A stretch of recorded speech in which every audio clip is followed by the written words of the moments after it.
Noite, eu sou a Rafaela e vou estar conduzindo aqui o nosso segundo AI Talks de 2022. Sejam bem-vindos, por gentileza, assim que formos ao vivo, alguém me manda um ok aqui no chat para eu saber que está tudo certo. Feedback sobre áudio, vídeo, conexão são sempre bem-vindos também. Então, aqui nós estamos com dois dos nossos convidados, né? O Dr. Fábio Madureira, que é o nosso residente, está presente em todas as lives. O senhor pode se apresentar e depois a gente passa para o Dr. Omar, que é o nosso convidado dessa edição especificamente. E aí vocês podem falar um pouquinho mais de vocês, para a galera ficar por dentro. Tá ótimo. Bom, eu sou Fábio Madureira, eu sou médico, sou diretor médico e um dos fundadores da Triajo.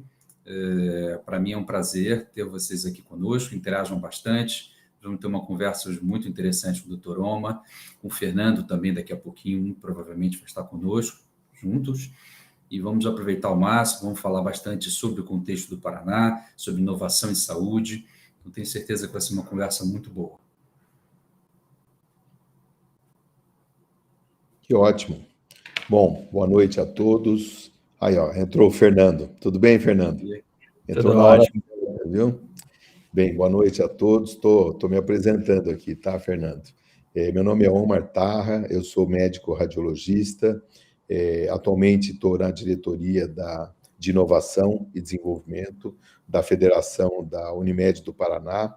Estive algum tempo à frente da Unimed Londrina e trabalho há muitos anos com projetos inovativos e com inovação, principalmente na formação de lideranças para inovação e desenvolvimento de alguns projetos na área de saúde, healthcare.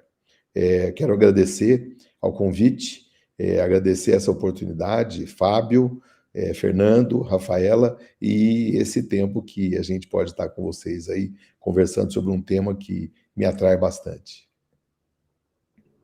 Muito legal, doutor Omar. Fábio, muito bom estar aqui. Rafa, sua estreia aqui, eu ouvi que você estava nervosa na sua estreia, mas vai correr tudo muito bem.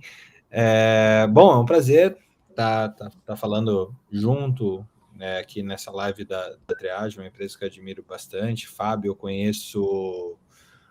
eu te conheço desde 2017, pelo menos. Eu acho que eu vi a Triajo nascer na época que eu estava ali à frente do era uma das pessoas que estava à frente do Hacking Health. A gente foi fazer a organização do Hacking Health Rio, que era essa ONG canadense que eu tive o prazer aí de ajudar em 13 capítulos aqui no Brasil, e um na Austrália também, além de fazer parte dessa comunidade global que buscava abrir caminho para a inovação em saúde. A história com a inovação começou um pouquinho antes disso, em 2012, com a Academia Médica. Nem sabia eu que estava fazendo inovação naquele momento, eu só queria falar o que a faculdade tinha esquecido de me contar como médico.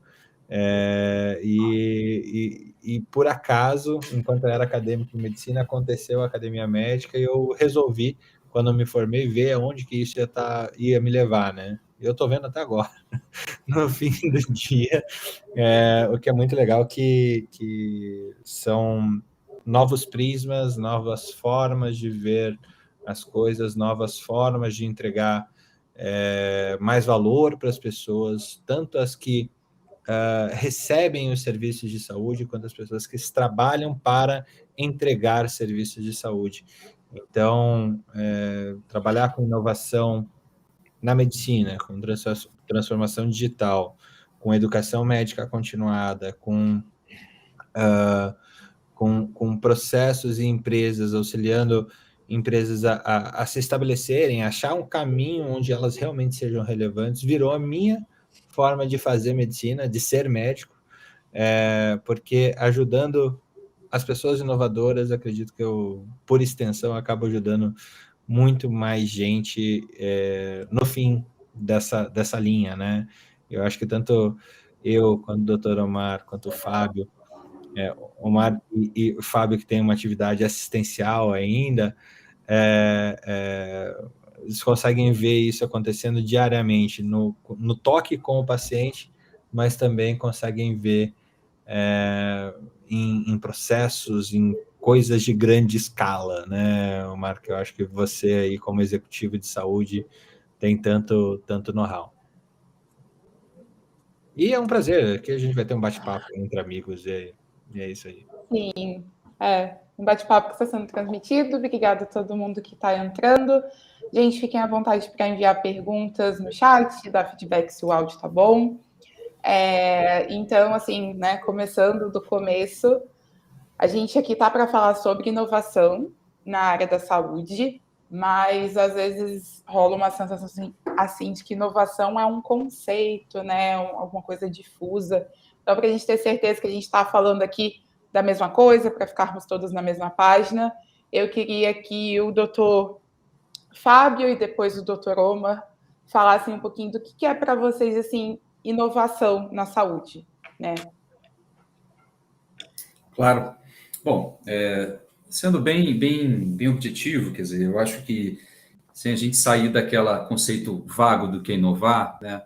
Eu julgo hoje que inovar, de fato, é a gente procurar problemas relevantes, problemas que a gente sabe que não faltam, né, na nossa área de interesse, que é a área de saúde, e conseguir olhar fora da caixa e encontrar soluções para eles, com todos os desafios que isso envolve. Tá? Então, de fato, não é inovar no papel, não é inovar no palco, é inovar na solução de problemas relevantes na nossa área de atuação. Tá? Essa forma que eu resumiria. O conceito de inovação tem vários conceitos, né? Nossa, acho que todo mês a gente vai evoluindo um pouco, né, Fábio, nessa questão da inovação. Mas a inovação em saúde, ela tem algumas particularidades, né, como a gente tem observado, né? Inovar é fazer as coisas de uma maneira diferente, buscando responder essas novas perguntas, né? Conversar com novas ideias, né, Fábio? Acho que essa é a grande questão.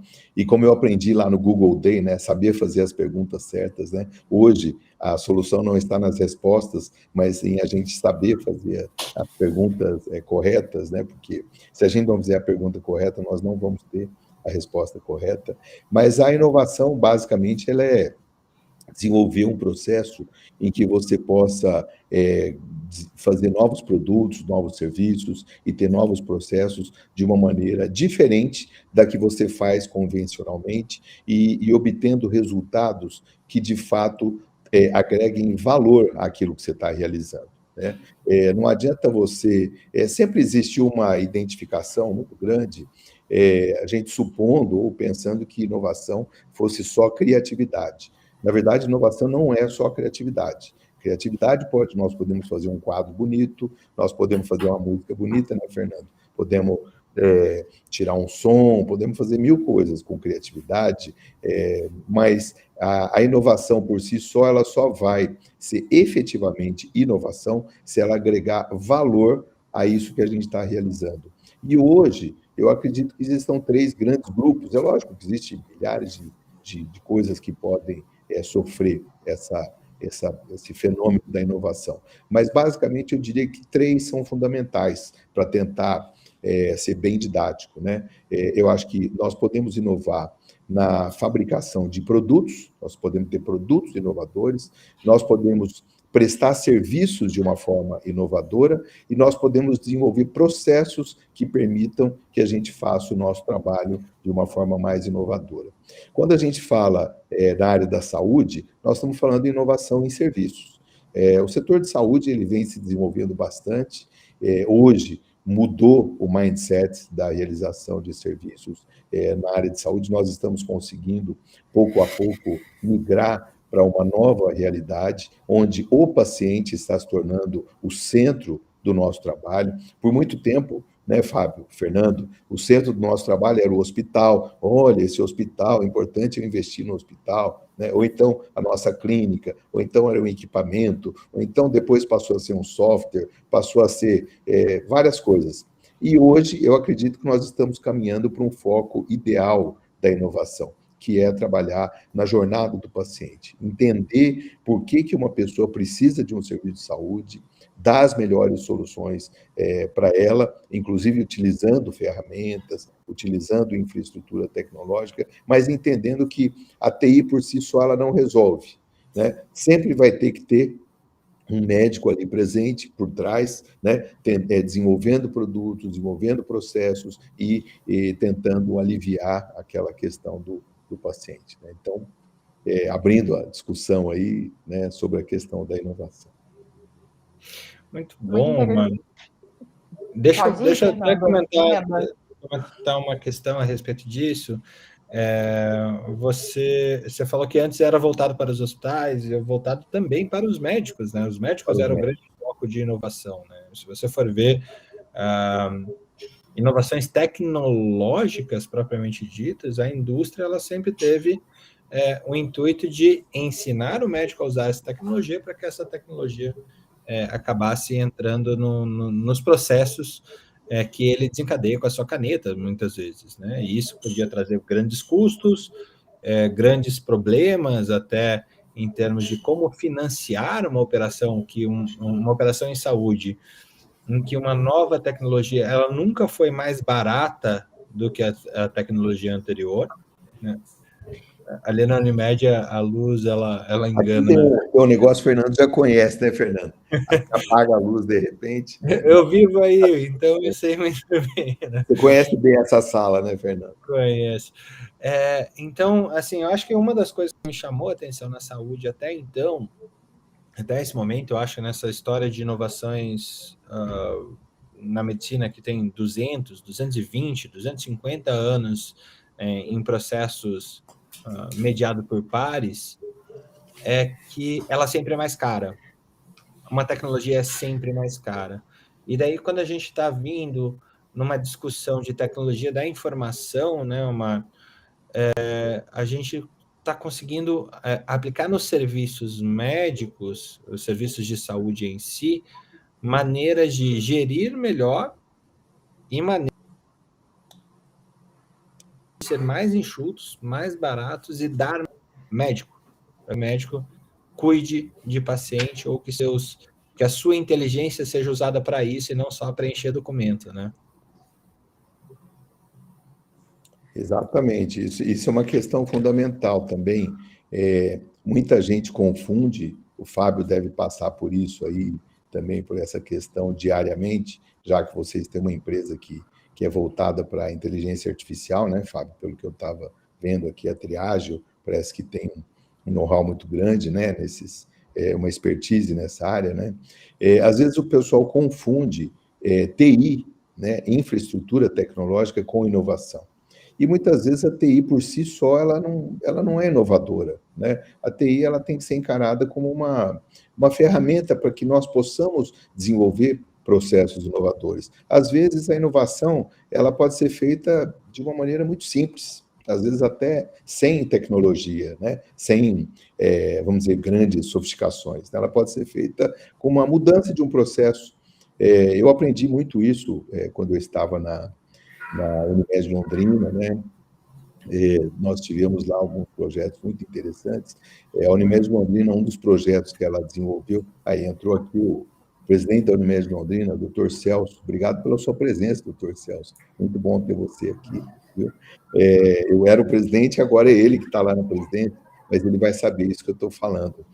Hoje, a Unimed Londrina tinha um projeto que chamava PI, Projetos de Inovação, e todo o grupo era envolvido em trazer ideias, trazer soluções, trazer novidades para os processos dentro da Unimed. E algumas vezes nós tivemos ideias que foram premiadas, que era, por exemplo, a mudança do trajeto da ambulância. A ambulância fazia um trajeto X, ela passou a fazer um trajeto Y. Com esse trajeto Y, ela foi mais eficiente em acessar o paciente no hospital, e, além disso, ela gerou durante o ano uma economia bastante significativa de combustível. E não teve tecnologia nenhuma, foi simplesmente uma análise de um processo e que inclusive, foi uma das ideias premiadas que nós tivemos lá. Sim. Acho que, já que o senhor comentou, né, sobre um pouco do que a Triageo faz, acho que é um bom momento para o Fábio acrescentar, né, já que ele está à frente da construção, né, e melhorias do produto que a gente desenvolve. Ele tem um trabalho muito em conjunto com a equipe de TI, né, Fábio, acho que você pode falar um pouco disso, da preocupação de estar construindo algo que, de fato, promova soluções, e não que seja exclusivamente criativo. Com certeza. A TI, os médicos, né, nós somos meios, né? Quando a gente está falando de inovação, de fato, a gente teve já, e tem frequentemente com algumas singulares clientes nossos, profissionais da TI que vêm conosco com toda uma mentalidade, um mindset de inovação, né? Por outro lado, a gente encontra, às vezes, médicos, né, que podem ter um mindset até mais de segurar a inovação. E isso não é exclusividade de ninguém, isso é questão de, independente da profissão, independente da área de atuação, né? Acho que o mindset, a cultura é fundamental. A gente tem interação muito, muito boa no desenvolvimento do Autoriza-I. Autoriza-I é o produto nosso da Triageo, que o objetivo do produto é ajudar as singulares na auditoria prévia. Então, somos uma ferramenta de inteligência artificial que consegue automatizar, consegue agilizar grande parte das solicitações que são enviadas para o corpo de auditores. A gente consegue desafogar um pouco o corpo dos auditores para que eles possam fazer, né, melhor, né, possam trabalhar e focar mais em uma parcela de guias bem mais reduzida do que originalmente eles têm, né, do que a pasta, a fila que eles têm. E é um produto que é co-desenvolvido com a TI, com os auditores, com os gestores, e é muito rica essa interação, né? Uma interação contínua, e que a gente está cada vez mais animado em aprofundar, em estender para áreas, né, que o desafio desde da auditoria prévia de guias simples para as guias mais complexas, cirúrgicas, o OPME e intercâmbio. Então, está sendo uma experiência muito, muito rica, e que a gente convida vocês também, todo mundo que estiver nos ouvindo, que queira conhecer, que queira ter a gente fala uma prova de conceito, né, uma POC, a gente está aberto aqui para fazer juntos. Né? Então, só para seguir aqui, para a gente conseguir falar tudo, é impressionante. Toda vez que a gente senta para conversar, a gente percebe que tem repertório para vários dias, de repente até um seminário. Mas, assim, falando do Paraná, né, especificamente, queria ouvir, a gente pode começar pelo Fernando, quais projetos, assim, para a gente, né, tentar tangibilizar um pouco, você, né, que se formou, que aqui nós estamos com 13 médicos, né, então a galera já conhecendo bastante, há muito tempo trabalhando na área.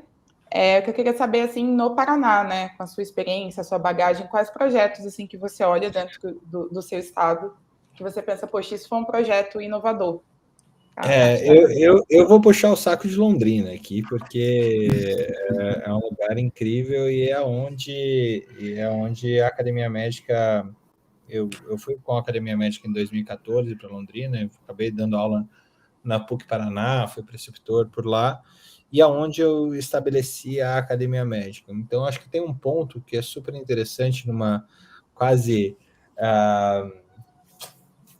rixa entre Curitiba e Londrina, que eu tenho que dar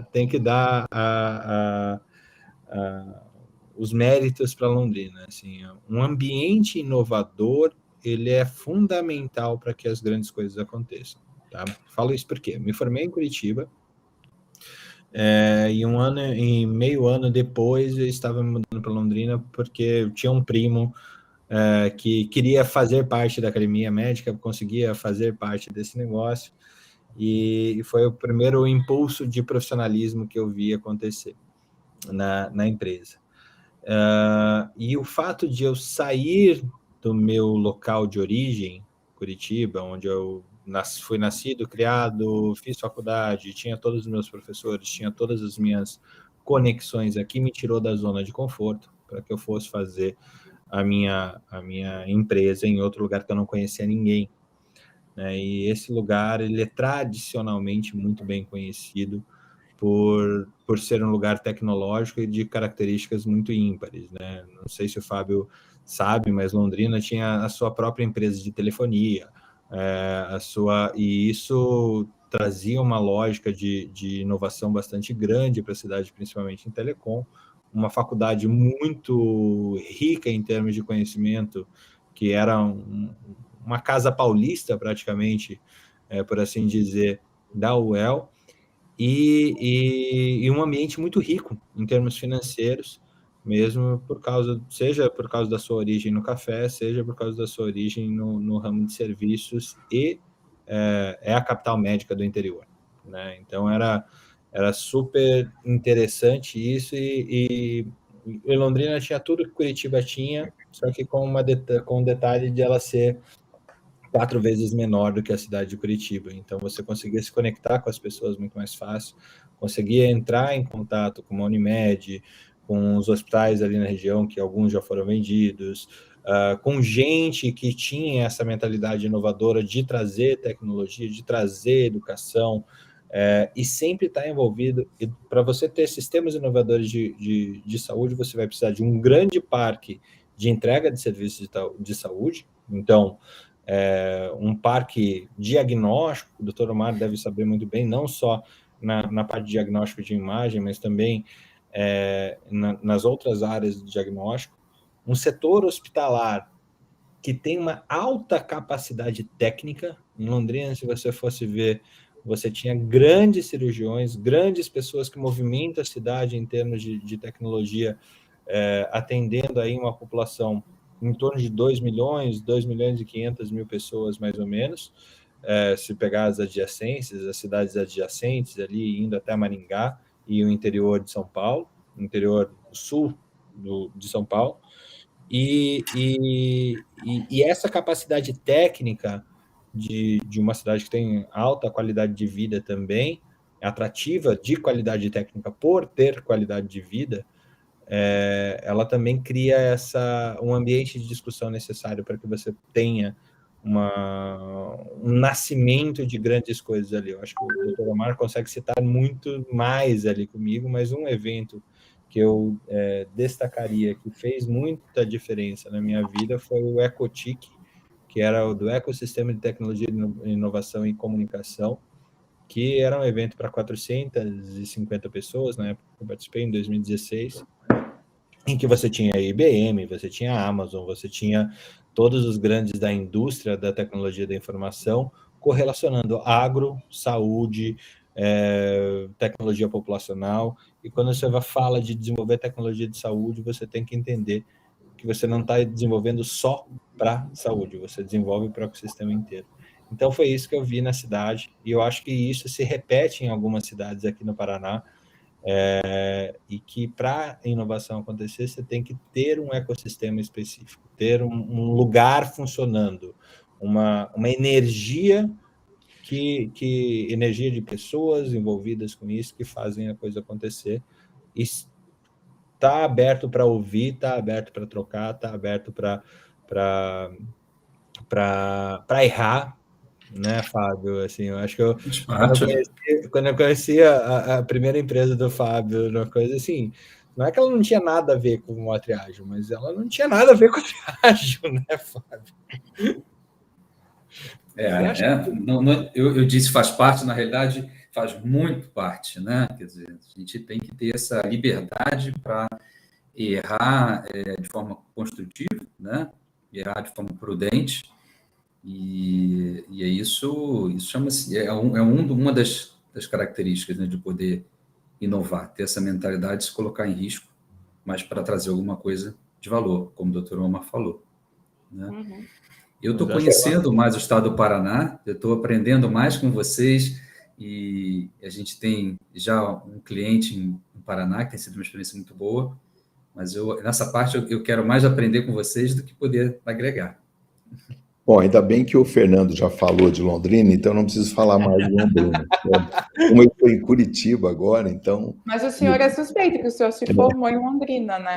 Na verdade, eu sou paulista, né? Eu fiz faculdade em Londrina, fiz a UEL, me formei em Londrina, adoro Londrina, Eu sempre digo para minha mulher, ela está aqui na live, a Cláudia, né? Fala assim, você nasceu em Londrina, eu escolhi Londrina para viver, né? Então, eu me considero bastante londrinense nesse sentido.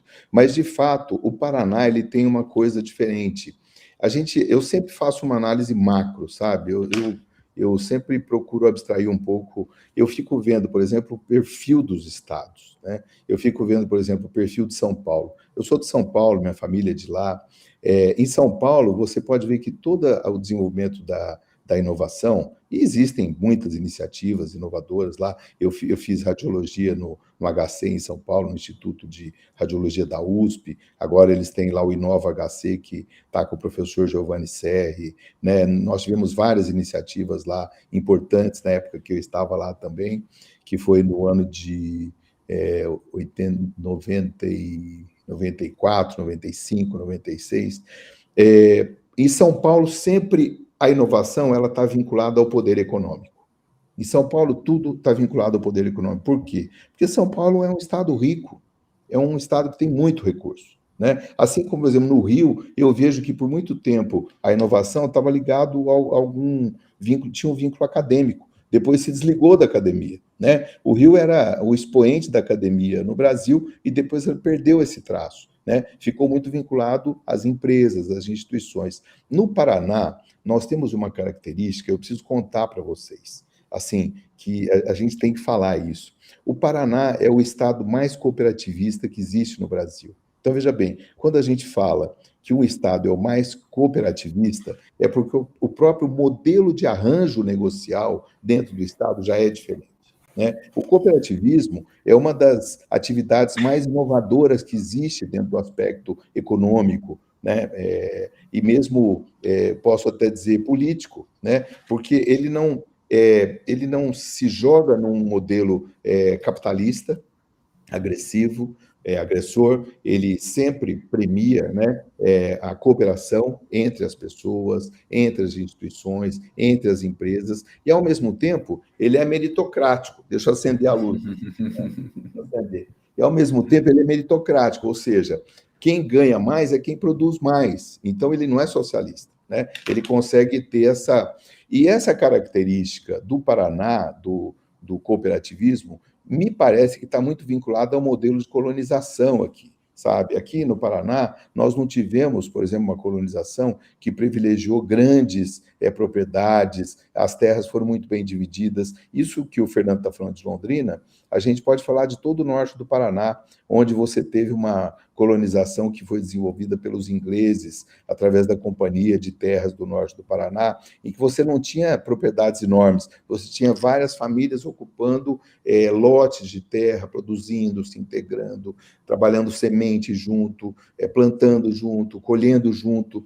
Então, por que nós estamos falando isso se o tema aqui é saúde, né? Porque, na verdade, o modelo de saúde acabou derivando disso. A integração hoje da inovação da saúde no Paraná, ela segue muito esse modelo, vamos dizer, contributivo e cooperativo. Hoje nós temos iniciativas de inovação no Paraná, em praticamente todas as cidades, até cidades pequenas aqui, tem grandes iniciativas inovadoras. O Fernando já citou Londrina, que tem muitas iniciativas inovadoras, eu já dei um exemplo aqui, que está vinculado à Unimed, mas eu poderia citar Curitiba, que tem o próprio trabalho hoje que é desenvolvido na produção de apps hoje, né? Todos os nossos apps que são produzidos pela Unimed são produzidos aqui em Curitiba. Nós temos aqui empresas que fazem tecnologia a mais avançada do mundo, em alguns setores, com inovação, ou seja, utilizando tecnologia própria, de utilização imediata no setor de saúde. Cito aqui, por exemplo, Fernando conhece a Univision, que produz ferramentas como, por exemplo, o UpFlux. O UpFlux é um sistema inclusive, nós temos uma parceria com a Unimed, né? É um sistema de auditoria de contas médicas. Mas o que auditoria de contas médicas tem a ver com saúde? Tem tudo a ver, porque a consistência das contas médicas, a integridade desses dados, a integridade na análise desses dados, e feita por um sistema como esse, que é um sistema que, inclusive, usa também inteligência artificial, né? aí acho que usa inteligência artificial, ela consegue trabalhar para que os nossos custos em saúde sejam mais consistentes. E a gente conseguindo ter custos mais consistentes, a gente consegue atender um número maior de pessoas e com uma qualidade melhor, né? Então, hoje, na área da saúde, a grande discussão que existe na questão de gestão de recursos, ela está vinculada a uma utilização adequada dos recursos. Você citou o PME. Hoje, todos os sistemas de saúde, as operadoras de saúde, tanto do sistema Unimed como as outras operadoras, o grande vilão são os custos hospitalares, materiais e medicamentos e as órteses e próteses, que realmente drenam todo o dinheiro que é investido na saúde. E se a gente não tiver hoje uma infraestrutura tecnológica para poder fazer frente a essa drenagem, simplesmente o sistema ele vai deixar de existir. O Fernando mencionou um dado muito importante. O custo de saúde sempre ele está acima dos outros custos. Por quê? Porque, basicamente, quando você incorpora uma determinada tecnologia, você não consegue se livrar da outra. Você tinha tecnologias anteriores, que às vezes até nem são... Eu vou dar um exemplo da minha área. O surgimento do ultrassom não fez desaparecer o raio-x. O surgimento da tomografia não fez desaparecer o ultrassom. O surgimento da ressonância não fez desaparecer a tomografia. E assim por diante, porque todas essas tecnologias vão sendo incorporadas e vão ficando. Então, para citar o Paraná, eu diria que nós temos iniciativas em Londrina, em Curitiba, em Maringá, em Pato Branco nós temos um cluster de produção de vários projetos bastante inovadores. Em Ponta Grossa nós temos também um trabalho excelente nessa área, recursos próprios bem estruturados lá da Unimed, com uma infraestrutura tecnológica bastante proeminente e que se utiliza de várias ferramentas, né, vários processos inovadores, e posso citar Guarapuava, que é um cluster, por exemplo, na biogenética, né, e vários outros. Então, o Paraná ele tem essa característica. Também não podemos esquecer, talvez valha a pena você incluir na sua agenda aí, Santa Catarina, viu? Santa Catarina também, vamos prestigiar o nosso vizinho aqui do lado, né? Santa Catarina tem também vários projetos inovadores e que vem sendo um exemplo para todo o país. Então, mas sabia que, rapidinho,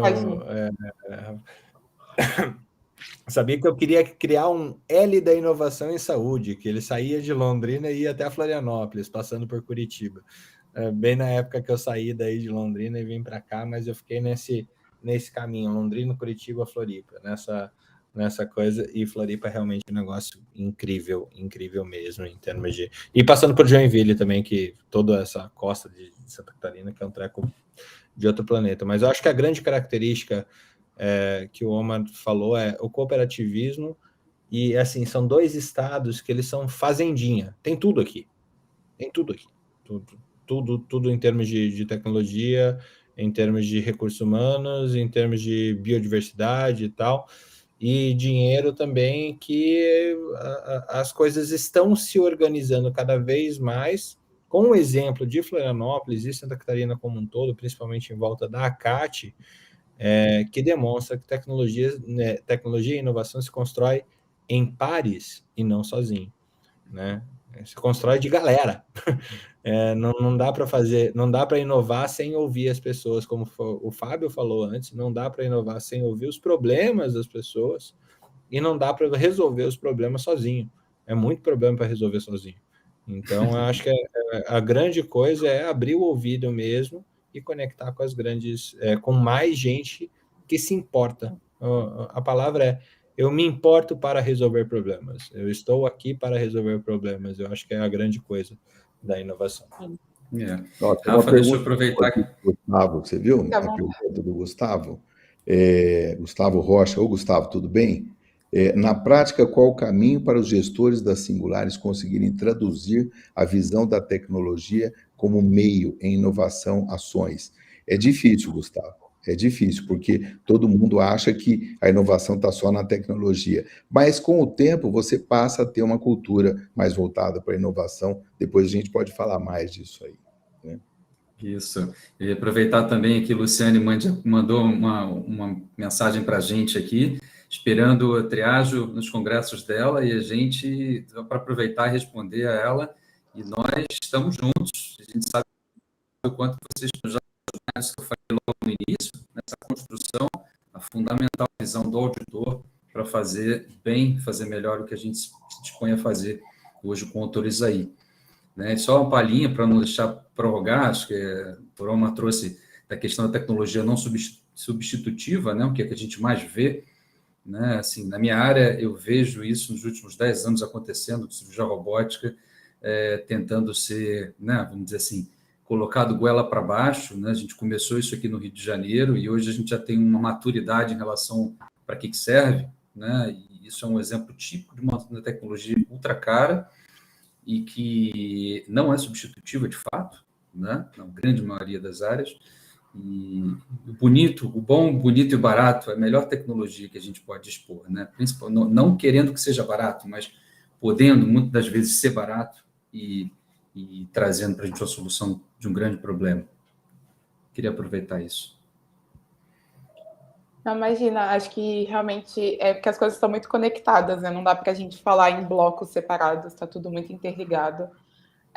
Com certeza, assim, saúde é um serviço muito que é para pessoas e feito por pessoas, então, obviamente, o Brasil é um país continental, vamos ter as peculiaridades, né, de cada um dos lugares, e acho que a cultura, né, está muito enraizada nos lugares e tem muito trabalho de transformação para ser feito, surgem problemas a todo momento, mas existe um mais urgente, né, que é a questão da sustentabilidade do ecossistema de saúde no geral. A gente já pode fazer o gancho para falar, né, sobre a questão da inovação e a cultura organizacional, né, porque acho que é impossível você propor estratégias, propor caminhos, se as pessoas não estão preparadas e não estão andando em confluência, né, com aquele movimento que está sendo feito. Então, a gente pode começar com... Você quer falar, Fernando? Eu quero, tô oriçado aqui, desculpa. Mas eu queria compartilhar um dado que eu acho que vai ser super importante. Eu estava numa palestra no Proasa, doutor Omar, ali no Incor, na quinta-feira, logo após a feira hospitalar que eu tive lá, e eu vi uma palestra de um cara do BTG, que fazia processos de aquisição e fusão de hospitais, principalmente. E ele me trouxe um dado que eu não tinha pensado em relação a essa questão do número de novas tecnologias que você não abandona a outra. Então, você gasta 2, 3 vezes em tecnologias diferentes que têm o mesmo fim de vez em quando, só porque elas são diferentes, né? E o que me chamou a atenção, eu entrei em contato com esse estudo ontem, eu acho, que eu vou demonstrar um gráfico para vocês. Vocês conseguem ver o meu gráfico aqui? Eu vou colocar aqui. Põe aqui. Bom. Do Instituto de Estudos de Saúde Suplementares, do NAB 69, de março a maio desse ano, uma análise especial sobre as despesas assistenciais dos planos médicos hospitalares. Depois eu compartilho isso com vocês dois, tá? Vocês todos quiserem. Eu vi esse relatório, Fernando. Esse dado do ISS, né? Estudo de suplementar, né? Está muito bom. Exatamente. E é um relatório de 2 páginas, mas que mostra que o número de beneficiários de planos de saúde ele só diminuiu entre 2014 e agora. A gente aumentou do ano passado para cá, chegando a quase 48 milhões e meio de pessoas que têm plano de saúde. Mas os gastos per capita aqui, eles só vêm aumentando absurdamente. Se você pegar os gráficos, o gasto de 2011, ou seja, 10 anos atrás, ele era perto dos R$ 1.500 por pessoa, de padrão, assim, de média, né? E hoje, 2021, aqui, esse gasto foi para 4.250, mais ou menos. Ou seja, a gente está com uma lógica de que a gente está gastando 3 vezes mais. Cada vida dentro de um plano de saúde está gastando 3 vezes mais. Não é porque o serviço ficou mais caro, ele até pode ter ficado mais caro de fato, mas é que ampliou acesso a outras tecnologias e outras formas de você entregar saúde para essas pessoas. Então, o que eu quero dizer? Até endossando corroborando com o que o Dr. Omar colocou, realmente não é a inflação médica não é exatamente uma questão de inflação, porque as coisas ficaram mais caras, mas ela pode ser uma inflação porque as pessoas passaram a ter acesso a tecnologias que antes elas não tinham, né? E por isso ficou mais caro. E mais um momento, é por isso que faz necessário um processo de auditoria, para que você não faça 2 vezes uma coisa que tenha ações semelhantes, porque você só está enchendo linguiça e gastando dinheiro, né? O uso de prontuários médicos, o uso de ferramentas de auditoria, o RES, né, que são os relatórios de saúde, específicos de saúde, né, todos eles podem dar um suporte para dar uma consistência melhor dos procedimentos de saúde. Mas nós estamos fazendo, especificamente sobre isso que você falou, Fernando, nós estamos trabalhando exatamente num estudo sobre o comportamento do custo assistencial pós-pandemia. Isso também é uma informação que é meio quente, que está saindo agora do forno, né? Eu preciso dar um pulo aí na Unimed de novo. Mais ou menos assim, veja bem, nós tínhamos, antes da pandemia, um determinado comportamento do nosso custo assistencial, ou seja, ele crescia bastante, não era um crescimento aritmético, mas também não era um crescimento exponencial. Vamos dizer que fosse um crescimento algébrico, não sei se existe essa modalidade de crescimento, mas ele crescia de uma maneira bastante acentuada, principalmente nesses setores que a gente mencionou, custos hospitalares, órteses e próteses, medicamentos especiais, indo pouco dinheiro para o médico e pouco dinheiro para a área da saúde, que é o que a gente sempre brigou, que o dinheiro vá para as pessoas, né? Não vá para os equipamentos ou para os aparelhos. Quando veio a pandemia, houve uma queda bastante acentuada dos custos assistenciais. Por quê? Porque as pessoas pararam de procurar o serviço de saúde. As pessoas não foram mais para os hospitais, elas ficaram com medo de ir para os pronto-socorros. Com isso, veio a implementação da telemedicina, e que agora parece que veio para ficar, a teleconsulta, né? As ferramentas de teleconsulta, que atenderam muito bem no período da pandemia. Nós tivemos aí quase 70% de atendimento dos casos de Covid feitos por teleatendimento, por teleconsulta, o que é um número bastante significativo para um país que não tem tanta infraestrutura como o nosso. O SUS teve um papel muito importante, né? Atendeu muita gente. A Unimed, com a sua capilaridade, com a sua rede, atendeu no país todo. Mas os custos caíram. Houve uma queda dos custos. Agora, quando há esse retorno ao normal, entre aspas, nós temos um comportamento do custo que é paradoxal. Nós não temos uma simples reposição daqueles procedimentos, você que é cirurgião sabe disso, não está havendo uma simples reposição dos procedimentos. Deixa eu acender a luz aqui de novo. Não há uma reposição dos procedimentos que não foram feitos durante a pandemia. Nós estamos tendo esses procedimentos e mais uma grande variável de novos protocolos que acabam encarecendo mais ainda a saúde. Então, eu explico, por exemplo, nós estamos vivendo agora um momento em que há uma busca desenfreada nos pronto-socorros por atendimento pediátrico. Todos os pronto-atendimentos pediátricos do Paraná, provavelmente São Paulo, Rio, estejam vivendo alguma coisa semelhante, estão lotados, porque nós estamos vivendo agora um perfil, um surto, né, de síndromes agudas respiratórias, que ocorre mesmo nesse período onde há uma alteração da temperatura. Entretanto, os protocolos de investigação mudaram, porque se você tiver suspeita de Covid, você entra por um protocolo que você tem que pedir uma série de exames, pedir tomografia, fazer outro tipo de avaliação. E os dados que nós temos do Instituto de Estudos de Saúde Suplementar, o Fernando mostrou 2 telas, mas tem um calhamaço de coisas falando lá, né, Fernando? Mostram que essa tendência é uma tendência que vai permanecer para os próximos 2 anos. Eu entendo que a única saída nossa, por isso que eu digo, é a inovação. Inovação hoje não é mais commodity, ela é uma obrigação de qualquer empresa. E veja bem, nós estamos tendo agora uma competição, uma disputa mercadológica na área da saúde bastante interessante. Nós temos hoje operadoras que têm financiamento, inclusive do exterior, que estão hoje crescendo no país. Nós temos aí a Notre Dame fazendo um crescimento muito grande, nós temos a Rap Vida fazendo um crescimento grande, nós temos várias outras operadoras fazendo aquisições, fusões, aí no Rio está tendo um processo grande nessa área também. E a única maneira de você enfrentar esse mercado hoje é com inovação e infraestrutura tecnológica, né? Oferecendo o quê? Oferecendo teleatendimento, oferecendo atenção primária à saúde, atenção personalizada à saúde, oferecendo os apps através dos quais o paciente vai poder agendar a sua consulta, vai poder olhar o resultado do seu exame, ter um atendimento mais adequado dentro do convênio. Então, hoje, a inovação e a infraestrutura tecnológica não são mais uma novidade, são uma obrigação de qualquer empresa, de qualquer sistema de saúde que queira estar posicionado dentro do mercado.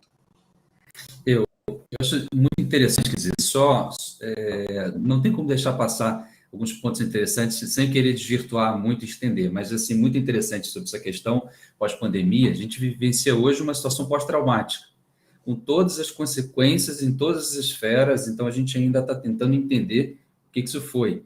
E provavelmente, como qualquer situação dessa, é um período longo para a gente não só entender, mas também passar por isso, né? Então, tem uma esfera ao nível do médico, tem uma esfera, né, de repercussão ao nível do paciente, ao nível da operadora.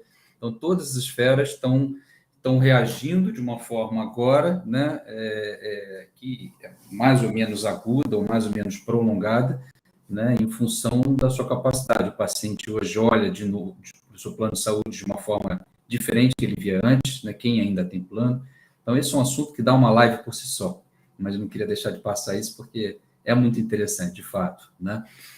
Um outro ponto que eu acho muito interessante a gente falar não só a inovação, né? Ela hoje é uma das saídas para a gente conseguir hoje manter um sistema de saúde hoje que está à beira, né, da insustentabilidade, mas eu acho que falta também, isso pode ser caracterizado também como uma inovação, a gente tentar trazer o cliente ou o paciente um nível maior de consciência sobre o que é saúde. A gente hoje, eu acho que isso é uma das causas do problema que nós temos hoje, a insustentabilidade da saúde. O paciente, ele deve ser o centro, a gente deve inovar cada vez mais para uma assistência centrada no paciente, mas isso pode gerar um paradoxo ou uma confusão se a gente não entender isso de forma correta. Porque misturar a experiência do paciente, satisfação do paciente, uma pseudo-assistência centrada no paciente, vamos dizer assim, uma liberalidade de fornecer mais serviços e produtos para o paciente hoje, sem que isso esteja, de fato, fundamentado por um valor, de fato, por um desfecho, coisa que é muito pouco medido para o lado de cá. Então, hoje, eu acho que esse é o maior desafio. A gente tem hoje um paciente achando que, para ele ter saúde, ele precisa ter acesso a tudo, precisa ter acesso ao imunobiológico, que se mostrou um resultado no laboratório, né? Mas ele vai judicializar, porque, com toda a razão, ele está desesperado, querendo que um ente querido saia de um quadro oncológico, numa segunda, terceira linha de tratamento. Então, ele vai judicializar. Agora, até que ponto a gente tem que trazer, até que ponto não, na minha opinião, a gente precisa trazer o quanto antes esse paciente para entender o que de fato é saúde, o que de fato é recurso e não é custo, né? O que é aquilo ativo do ponto de vista de que vai ajudá-lo no seu tratamento, e isso eu acho que é muito pouco trabalhado hoje, né?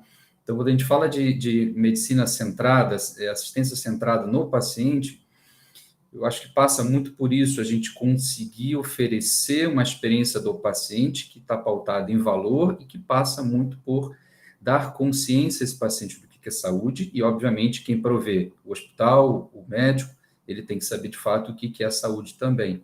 E isso é pouco explorado. Eu acho que isso é uma área de inovação que a gente precisa urgentemente mergulhar, tá? Porque isso vai trazer iniciativas para a gente que não são custosas, pelo contrário, mas são efetivas, são baseadas em valor. Isso a gente vê pouco falar.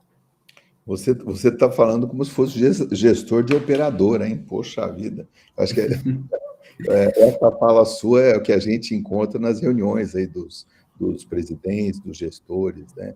E é interessante isso que você falou, porque eu me lembro bem do curso que nós fizemos lá em Boston, no IHI, o Innovation Healthcare Institute, e eles trabalham com aquele conceito do Triple Aim, né, que é baseado em 3 pontos, né, quer dizer, a qualidade do atendimento, né, a questão do o paciente como elemento central, porém o custo. Então, veja bem, na verdade, esse é o tripé no qual a área da saúde tem que centrar. Ela não pode, em momento algum, se esquecer do paciente, porque ele é o nosso, aliás, ele que paga a conta, ele é o nosso destinatário final, é ele que está realmente bancando todo o sistema, né? Nós não podemos deixar de oferecer a melhor qualidade possível no atendimento, e muitas vezes isso pode ser feito de uma forma simples. Você falou muito bem sobre a questão da robótica, por exemplo, que hoje está sendo endeusada em algumas áreas, mas todos os trabalhos demonstram que ela ainda não está superando tanto outros procedimentos que nós já tínhamos, outras formas de atuação diferentes que nós tínhamos, e nós não podemos esquecer do custo, porque, veja bem, o sistema ele é limitado. Essa questão que você colocou do custo, por exemplo, dos imunobiológicos, é uma questão dramática. Nós temos aqui singulares, né, Unimed, singulares pequenas, aqui no interior do estado, que sofreram um processo para pagar o Spinraza, por exemplo, e que tem que pagar lá uma conta de 6 milhões num prazo de 4 meses por uma medicação que não se sabe se ela vai ter um efeito, vamos dizer, benéfico para o paciente ou não. Então, a gente começa até a entrar numa discussão ética, né? Até que ponto todo esse custo ele vai beneficiar os pacientes ou não? E até que ponto eu, como gestor do setor de saúde, posso tirar dinheiro que poderia beneficiar um monte de gente, 1.000, 2.000, 100.000 pessoas, para poder pagar uma conta médica, né? Por exemplo, na Inglaterra, essa questão está resolvida. Na Inglaterra, não se privilegia o alto custo, né? O pessoal cita muito o sistema de saúde inglês como um exemplo, mas a base do sistema inglês é esse aí, ou seja, privilegia-se sempre o pagamento daquelas contas que vão atender as grandes massas populacionais, né? Eles não privilegiam eu acredito que isso tenha muito de cultura. Eu acho que você estava perguntando sobre cultura, né, Rafaela? Eu acho que nós temos uma cultura muito permissiva no Brasil, em que não é focada em resultados, ela é muito focada, às vezes, em aparência, ela é muito focada, às vezes, em marketing, é focada em moda, nós temos modismos. Você vê que hoje, na área da saúde, nós temos modismos, tanto em áreas terapêuticas, e até em áreas cirúrgicas, né, Fábio? Nós temos sabe, condutas, e muitas vezes isso aí é um ralo de recursos. Existem pesquisas desse mesmo instituto que você citou aí, Fernando, dizendo e demonstrando que 40% dos recursos destinados à saúde, eles são desperdiçados. Ou é fraude ou é desperdício puro, né? Ou fraude, ou desperdício, ou uma prática, o que é pior ainda. Então, eu dou um exemplo, eu não vou falar dos outros, vou falar da minha clínica. Eu tenho uma clínica de ultrassom, tem dois pequenos serviços de ultrassom, e nós atendemos lá todo tipo de paciente, atendemos paciente Unimed, atendemos paciente da Amil, laboratório não pode ter preconceito em relação ao convênio, tem que atender todo mundo. Atendemos particular, particuloide, tudo. Então, eu vou dar um número para vocês. Isso aqui do Instituto... Particuloide é boa, hein? Veja bem, eu vou dar um número para vocês que não é de pesquisa, não, é um número que é real. 50% dos exames que a gente tem lá, particulares, não estou falando de convênio, tá? O pessoal não retira. Não retira. Né? Hoje, ainda com a transmissão de exames por infraestrutura eletrônica, esse número melhorou. Mas eu não sei se o paciente abre o exame, tá? Eu não sei se o paciente abre o exame. Sem contar os que são normais, né? E a gente nem... Sim, também é outro dado, né? Que acima de 50% são normais. Aí é mais dramático ainda. Então, quer dizer, eu não estou falando de ninguém, tá? Estou falando de mim, estou falando da minha clínica. E nós temos uma prática absolutamente ética, né? Absolutamente centrada em valores bem corretos, né? Então, eu fico pensando assim, se a gente não deveria tentar fazer mudanças mais estruturais, sabe, Fábio? Mais culturais mesmo, né? Nós estamos discutindo a questão de cultura organizacional, né? Acho que foi um debate que nós tivemos antes aqui, até eu escrevi um artigo sobre isso, né? A maioria das empresas hoje, ela não está permeável à inovação ainda, né? Elas ainda têm resistências à inovação, porque a presença da inovação, ela vai mudar alguns eixos de poder dentro da estrutura da empresa. Ela vai mudar alguns modus operandi, alguns procedimentos, né? Ela vai tirar as pessoas da zona de conforto, né? Então, isso é uma outra luta que a gente tem que ter. Dentro do sistema Unimed, a gente está lutando muito por isso. É tentar fazer com que a estrutura organizacional seja permeável a essa modalidade da cultura da inovação. A cultura da inovação ela só vai poder prosperar se você tiver um ambiente em que as ideias circulem, transitem, em que você não tenha lideranças autoritárias, tem que haver uma... Você está citando, né, Fábio, sobre, na sua empresa, a questão da inovação, né? É muito importante que as lideranças assumam esse projeto de incorporar a inovação nas suas práticas, que as pessoas de todos os níveis sejam empoderadas, no sentido de trazer, né, propostas de inovação, e isso é um trabalho que só vai beneficiar a empresa, só vai beneficiar o paciente, né, o beneficiário. Mas posso estender esse ponto até um pouquinho, tentando mudar o prisma. A gente tende a colocar a dificuldade para a inovação na linha executiva, né? É óbvio, se o executivo não comprar, se o corpo executivo não comprar a mudança, não comprar a alteração, não for quem bate o tambor para uma mudança de prática, nada vai acontecer. Entretanto, o acesso das empresas, acho que como a do Fábio, ou como tantas outras que existem no sistema, é sempre por alguém no nível de gerência, na melhor das hipóteses, muitas vezes. E eu já vi isso acontecer várias vezes, de você não conseguir evoluir com o gerente por diversos motivos, seja pelo medo da inovação, seja pelo medo daquilo atacar a prática que ele tem, ou de simplesmente assim, uma cultura organizacional que não é alinhada à transformação, uma cultura organizacional alinhada ao vamos manter o que está funcionando, porque jogo que se está ganhando não se mexe no time, não se alteram as coisas. A previsibilidade, né? Você já sabe que aquilo que já está sendo feito há um tempo é previsível. Inovar tem o seu risco.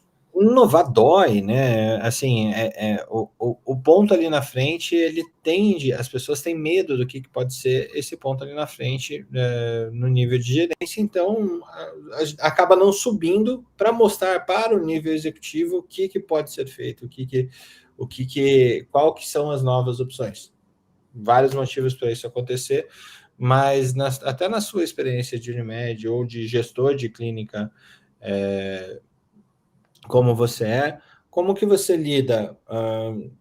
Você falou na linha da cabeça do executivo, mas com essa cultura que tem que nutrir o executivo do que tem de coisa nova, para que o executivo direcione, para que ele tome as decisões de fato para mudar ou para levar a empresa. O que eu quero dizer, como se cria um ambiente onde a gerência de TI ou a gerência, qualquer gerência que tenha um processo de inovação, consiga ter uma livre passagem para um executivo ser o avaliador de novas tecnologias de fato? Boa pergunta, hein? Esse foi o nosso trabalho de conclusão de curso lá no MIT, lá de liderança de inovação, né? Mas é assim, eu acho que tem 2 pontos, dá para a gente resumir em 2 pontos, estou falando de uma experiência prática, né? Pode ser que outras pessoas tenham outra experiência. O primeiro ponto é a governança. Nós não podemos jamais ter nas nossas empresas governanças estáticas. Nós temos que estar sempre mexendo na governança, tanto a governança corporativa como na governança de processos, né? Muita gente hoje está na moda falar de governança corporativa, aliás, é uma das uma das letras do ESG aí é a governança, mas as pessoas se esquecem de governança por processo, que às vezes ela é até muito mais saudável para a empresa do que a própria governança corporativa. Você tendo uma estrutura de governança, Fernando, que permita que essas lideranças se renovem periodicamente, você acaba oxigenando as lideranças. E o segundo ponto que eu falo é a circulação, ou seja, a liderança ela tem que circular desde cima até embaixo, ou seja, a liderança ela tem que almoçar no refeitório da cozinha, no refeitório da empresa, pelo menos 2 vezes por semana. Ela tem que sentar lá com o motorista, com o seu Luiz, ver como é que está o jogo de lá da Mega Sena, sabe? Se não houver essa circulação, as pessoas que trabalham na empresa não vão perceber essa necessidade de mobilidade. Bom, isso aí eu estou falando a curto prazo, né? A médio prazo, existe, inclusive, já softwares que trabalham com plataformas de inovação, né? Hoje nós temos aqui, inclusive, já está funcionando aqui na nossa federação, nós temos uma plataforma de inovação em que todos os gerentes têm que estar permanentemente acessando essa plataforma e colocando suas ideias e colocando seus trabalhos, e esses trabalhos se transformando em projetos, e esses projetos se transformando em ações efetivas.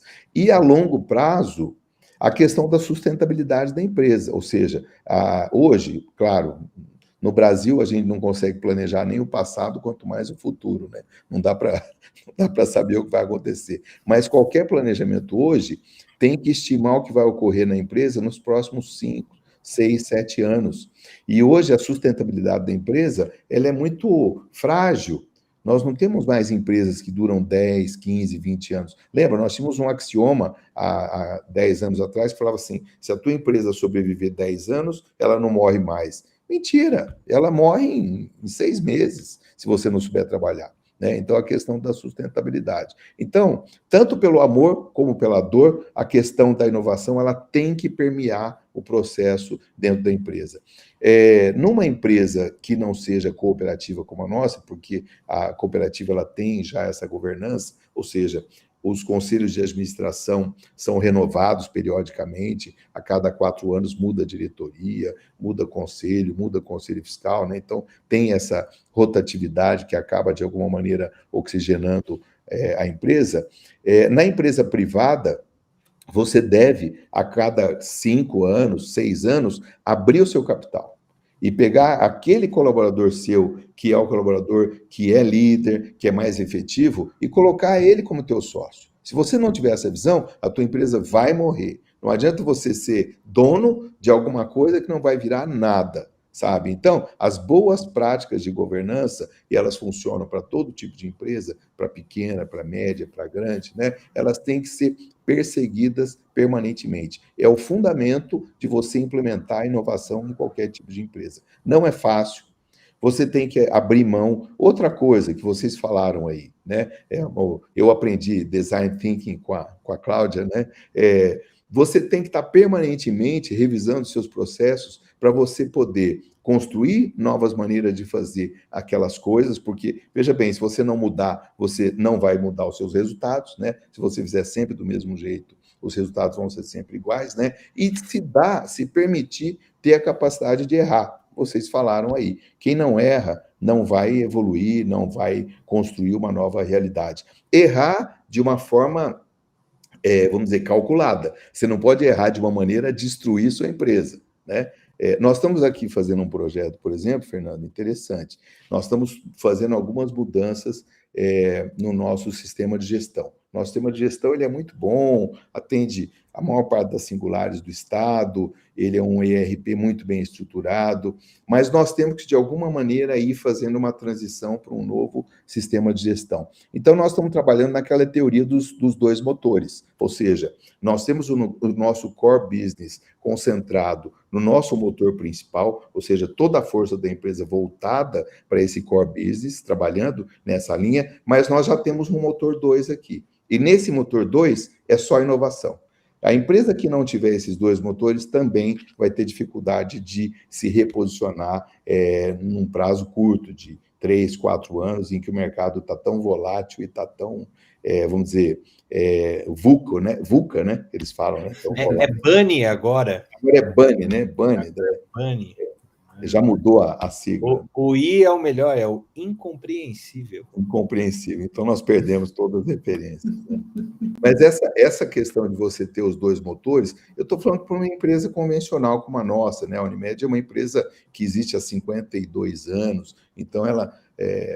esses tempos atrás, eu assisti uma palestra lá no HSM, do Diego Barreto. Vocês conhecem o Diego Barreto? Ele é autor daquele livro A Nova Economia. É um livro muito bom. E ele falou cada coisa assim que eu fiquei impressionado. Ele falou assim, olha, como que você quer que haja inovação na tua empresa se eles ficam todo o dia inteiro sentados naquela mesma sala lá? Pega esse povo, leva no cinema para assistir o Batman. Você entendeu? Quer dizer, contrata gente com um mindset diferente, não pelo currículo, mas pela capacidade dela executar aquela tarefa que você precisa dentro da sua empresa. Então, ele citou várias maneiras de inovar que eles usam lá no iFood.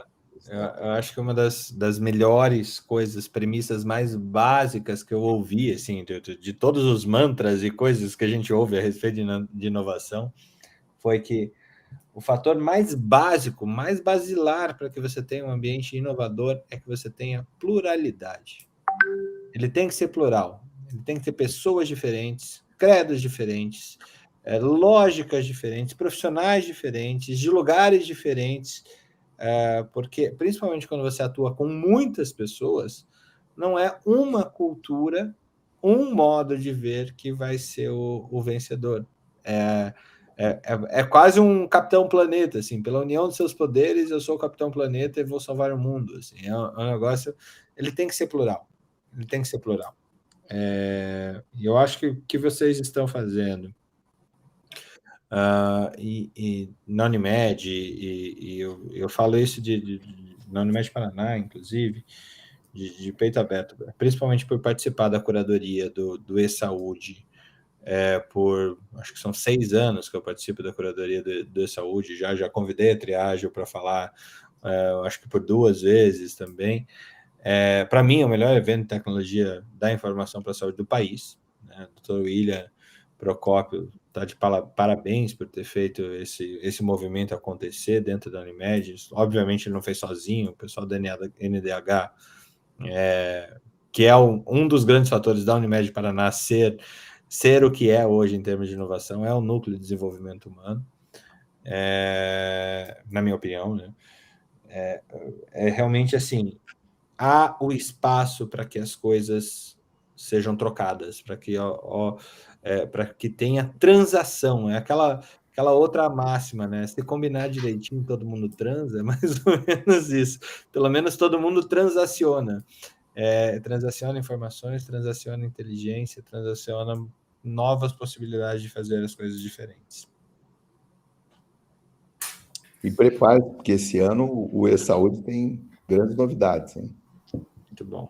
Temos até um pré-evento no metaverso aí. Vamos. Opa! Acho que é tradição, né? Toda live que a gente faz, o metaverso surge cada vez mais frequente. Já falamos no último que ia fazer sobre metaverso, né? Tá vendo? Ratificado. Dá para fazer essa live no metaverso, hein? Não é difícil, não. Muito bom. Acho que a gente, né, tentou falar sobre tudo que a gente tinha planejado, mas eventualmente os assuntos se conectam, né? Acho muito interessante o que vocês pontuaram da questão de errar, mas, claro, fazendo gestão de risco, né? Mas quem não arrisca, dizem que não petisca, né? Aí, para a gente ir caminhando, assim, para uma conclusão, né? Sempre deixando uma ponta para uma próxima conversa. Assim, o que vocês enxergam, assim, que tem para frente, assim, num curto prazo e num longo prazo? Assim, o que é o ideal que a gente almeja daqui 10 anos e o que dá para a gente fazer até o fim de 2022. Claro que considerando que a gente passou, né, por um período que é AC, né, antes do coronavírus e depois do coronavírus. Então, eu queria ouvir um pouquinho de cada um de vocês para a gente deixar a conclusão aqui. Tem certeza que era 1 hora só de live? É aquilo, né? Não vamos colocar a meta, vamos sempre dobrar a meta. Deixa eu tentar, como eu sou mais objetivo, né? Assim, isso é uma característica, não tem jeito. Da minha opinião, eu acho que também totalmente conectado com o que o Dr. Omar falou, o Fernando falou também. Eu acho que a gente tem um contexto em algumas empresas já com uma cultura já instalada, uma cultura já um estádio mais avançado de, vamos dizer assim, mais maduro, né, propício à inovação. Empresas que hoje não estão olhando necessariamente só para a resolução de alguns processos internos, mas estão se vendo como organismos vivos que precisam ser modificados o tempo todo, atualizados, melhor contextualizados no mercado de saúde, e a essas empresas que são capazes de formar seus motor 1, motor 2, em paralelo, como já está sendo feito há muito tempo nas fintechs, a saúde também já tem as suas iniciativas desse tipo. Então, acho que agora, em curto prazo, a gente já tem empresas assim, e que podem dar exemplo para outras empresas que ainda estão estabelecendo esse tipo de cultura. Então, acho que a curto prazo é esse tipo de empresas que a gente hoje quer estar junto, quer co-desenvolver, quer mostrar para a maior gama, né, naquela distribuição, né, a maior parte das empresas ainda não está com esse tipo de cultura disposta a correr esses riscos, mas eu tenho certeza que dentro de 5 a 10 anos, a maior parte delas vai vir junto, se elas não estiverem em funcionamento. Eu não esperava essa tua conclusão, Fábio, mas eu concordo com ela. Eu concordo com ela. E acrescento assim, até uma pessoa chamou isso de sincericídio, né? Eu acho que vai piorar muito antes de melhorar. Eu acho que a atenção à saúde em termos de prática para as próprias empresas, principalmente para os mais resistentes, e ainda correlacionando um ambiente tradicionalista num momento em que você tem uma transição abrupta de tecnologia, a gente, nesses próximos 10 anos, a gente vai ver uma piora do serviço de saúde num nível muito, muito, muito alto, por causa dessa concorrência entre a nova economia e a velha economia, a nova forma de pensar e a velha forma de pensar, a nova forma de entregar saúde e a velha forma de entregar saúde, numa concorrência que também é um reflexo do que a gente vê nas grandes empresas, e o que vê na transição de governos, o que vê em diversas frentes, não só na saúde. Então, falei isso em live para a Iniciativa FIS aí do Rio de Janeiro, falei isso pro Valmo ali da ACAT lá em Santa Catarina, e para o pessoal do Sabin lá em Brasília, assim, a gente vai ter um momento de um futuro brilhante que a tecnologia de inovação e a inteligência artificial e tudo mais vai nos dar, mas até chegar lá, esse caos todo vai entregar uma piora dos serviços como um todo. Eu não sou otimista quanto aos próximos 5 anos, pelo menos. Talvez depois dos 5 eu sou. Ô, Fernando, nós participamos de um debate, eu me lembro, e nesse debate eu lembro que você foi otimista e eu fui pessimista. Mas a gente alterna mesmo, né, doutor? Agora, a gente não sabe, né? A gente se dá o benefício de não saber, né? Você lembra? Faz 1 ano, mais ou menos, né, que nós temos essa posição. E eu, assim, estou na seguinte fase, né? Porque depende da fase que a gente está, né? A fase que eu estou, eu fico me lembrando que há 4 anos atrás, 3 anos atrás, eu fazia palestras sobre Mundo 4.0, Revolução 4.0, e a gente falava de blockchain, falava de inteligência artificial, falava de impressão 3D, falava disso como se fosse uma coisa assim, nossa, vai estar na frente, né? E agora já tá tudo aí, não, né? Tá aí, vocês estão com uma baita empresa de inteligência artificial, nós estamos desenvolvendo projetos aqui, né? Nós já estamos usando. Então, eu queria fazer uma comparação, Fernando, com aquela discussão do neomalthusiana. Vocês que são estudiosos lembram disso, que chegou uma hora que o pessoal achava que ia acabar a comida no mundo, porque estava crescendo tanta população, Malthus tinha essa teoria, os neomalthusianos pioraram ela, né? Ia ter tanta... E quem solucionou isso foi a tecnologia. Então, eu acredito que nós estamos vivendo uma fase de transição. Estou muito satisfeito porque eu estou vendo que essas tecnologias que são do bem estão sendo implementadas. Penso que num prazo um pouco mais curto do que isso que você está falando, Fernando, talvez uns 3 anos, 2 anos, elas comecem a trazer resultado, né? E nós vamos, daqui 4 anos ou 3 anos, estar nesse debate aqui, quase nem lembrando de algumas crises que a gente tem agora. E basta a gente ver, né, nós que já estamos aí nessa estrada há algum tempo, né, que hoje a infraestrutura de atendimento em saúde, ela é muito melhor. Ela é muito melhor. Se a gente pegar 10 anos atrás, tem colegas aqui que estão na live aqui, que estão formados há mais tempo do que eu, né? A gente tinha muita dificuldade de trabalhar, tinha muita dificuldade de oferecer um bom atendimento ao paciente. Hoje a gente oferece um atendimento excepcional para o paciente. Aquilo que você falou, talvez o paciente esteja até muito mimado, né? talvez nós sejamos até exagerando, mas a percepção de qualidade do atendimento ela está muito melhor, né? Tempo que você fazia plantão lá no Hospital do Coração, né, Fernando? Aquela fila de gente lá, aquele monte de ficha para atender, aquela dificuldade. A gente ficava 6 horas para internar porque tinha uma infecção urinária, porque tinha que fazer uma medicação endovenosa, né? Não existe mais isso, né? Quer dizer, esses pequenos problemas que a gente tinha, lógico, nós temos outros. Hoje, as demandas aumentaram, a infraestrutura eletrônica ainda não deu conta de todo mundo, mas eu tenho uma visão um pouco mais otimista no momento. Eu penso que a tecnologia veio para ajudar, já está ajudando, e penso que a inovação, de fato, vai fazer a diferença para solucionar essas e outras questões da saúde.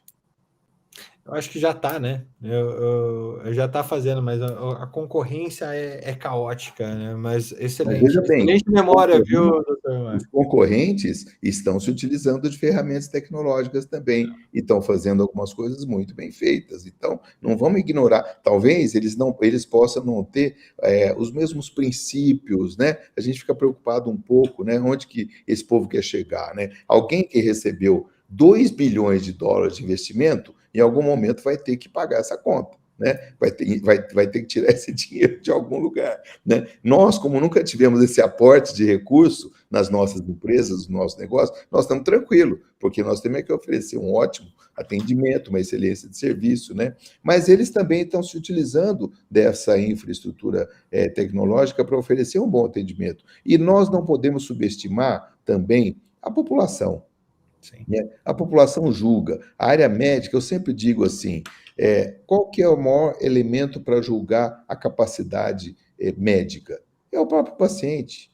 Nós temos lá 300 mil médicos na cidade, por que só 200 têm um número maior de atendimento, de cirurgia, né? Porque o paciente escolhe. Então, não vamos ignorar isso, né? Acho que a minha esperança está um pouco nisso também, viu? Muito bom. Sim, acho que com certeza os desafios, né, eles surgem cada vez mais novos, mas a fundação, né, de mudar o mindset, de ter uma cultura que seja uma aliada para pensarmos inovação e criando lideranças para que essa rede se expanda e cooperativamente a gente consiga construir soluções, né, que impacte cada vez mais vidas de forma positiva. Acho que isso é uma coisa que, se a gente conseguir atingir, é um legado que vai ficar por muito tempo, né? E vai sustentar muitas boas tecnologias que podem vir por aí. Queria agradecer a vocês pelo tempo, que a gente até estendeu. E, de novo, parece que nenhuma quantidade de tempo é o suficiente por tanto que tem para falar. Obrigada por dividirem o conhecimento de vocês, as experiências. A live vai ficar salva no YouTube, vai ficar salva no LinkedIn também. Obrigada a todo mundo que participou no chat. E é isso, a gente se vê mês que vem, né, em alguma outra live que a gente vai produzir aí. Ainda não metaverso, vamos aguardar mais um pouquinho, porque essa que vos fala não sabe nem como é que faz para entrar. Mas obrigada mesmo, gente. Já parou para pensar que você pode estar no metaverso nesse momento, Rafael? Já está no metaverso. Inception. né? Obrigado, viu, Fábio, pela oportunidade. Obrigado por estar junto com vocês aí e estou à disposição, viu, gente? Tá. Imagina, Toroma, foi um prazer e obrigado pela live, porque eu aprendi muito. E, antes de mais nada, Fernanda, já conheço de muito tempo, né? O senhor, eu estou primeiro contato agora e foi um prazer. Tá? Todos que estiveram conosco aqui também na live, obrigado pela presença, por prestigiar, e a live não acaba aqui, né? Ela acaba na prática, mas a gente está em contato e disponível para qualquer que seja a interação que vocês quiserem conosco, ok? Muito bom. Pessoal, eu só queria agradecer mais uma vez. Esse tema é realmente fascinante. Nunca, assim, por mais gurus que vocês encontrem, ninguém pode saber de tudo e nem ter todas as respostas, mas o que a gente pode tentar fazer as coisas acontecerem. Eu acho que a gente está aqui entre pessoas que tentam bastante. E é sempre um convite para que, se você tem algo que te incomoda, tente mudar isso que te incomoda. Às vezes já existem ferramentas já que podem solucionar os seus problemas. Se não existem, você com certeza tem o melhor insumo na sua mão, que é o problema. O problema, ele é a parte preponderante aí da inovação como um todo. Obrigada, gente. Obrigada, Celso, pelo comentário. Celso é o presidente da Unimed Londrina, viu? Seu Celso, então. O grande desafio no futuro, obrigado, viu, Celso, pelo seu comentário. O grande desafio no futuro será melhorar a qualidade do sistema de saúde e reduzir os desperdícios e os custos assistenciais. Obrigado pela sua participação, viu? Com certeza. Então tá bem, gente. Muito obrigada e eu vou encerrar aqui. Tá? Boa noite para todo mundo. Boa semana. Boa noite para vocês. Obrigado.